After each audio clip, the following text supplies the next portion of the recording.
இப்ப இன்னைக்கு current politics என்ன அப்படின்னா, தமிழ்நாட்டில் 3 முறை முதலமைச்சராக இருந்த முன்னாள் முதலமைச்சர் ஓபிஎஸ் அவர் எந்த கட்சியை சேர்ந்தவர்?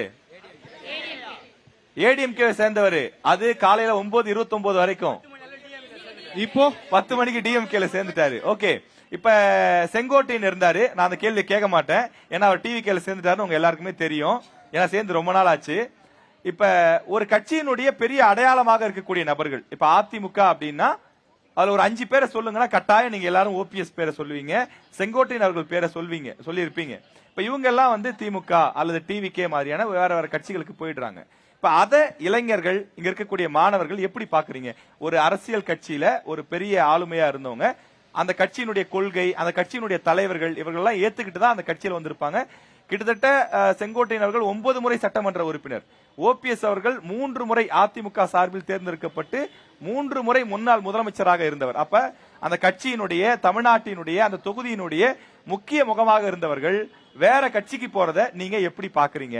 அவங்க ஆமா சார், அந்த கட்சியில அவங்களுக்கு உரிய மரியாதை இல்ல, அதனால வேற கட்சிக்கு போயிட்டாங்க அப்படின்னு நீங்க ஃபீல் பண்ணலாம். சார், என்ன இருந்தாலும் உட்கட்சியிலேயே இருந்து சண்டை பண்ணிருக்கலாம், உட்கட்சியிலே இருந்து அவங்க கருத்தை தெரிவிச்சிருக்கலாம்.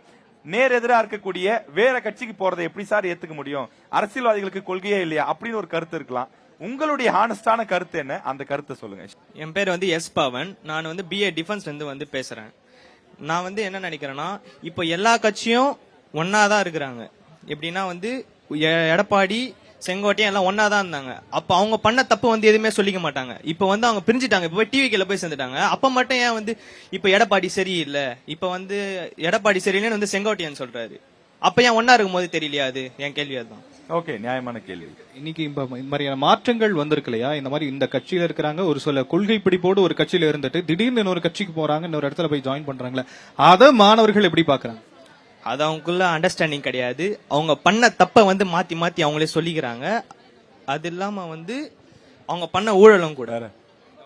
தரமான கல்வி இல்ல, தரமான மருத்துவமனை இல்ல. இப்போ சிஎம் உடம்பு சரியில்லைனாவே அரசு மருத்துவமனையில போய் சேர மாட்டேங்கிறாரு. ஏன் காரணம்? ஏன் அவருக்கே ஏன் நினைக்கிறீங்க? அவருக்கே தெரியுது அரசு மருத்துவமனையில தரம் இல்ல.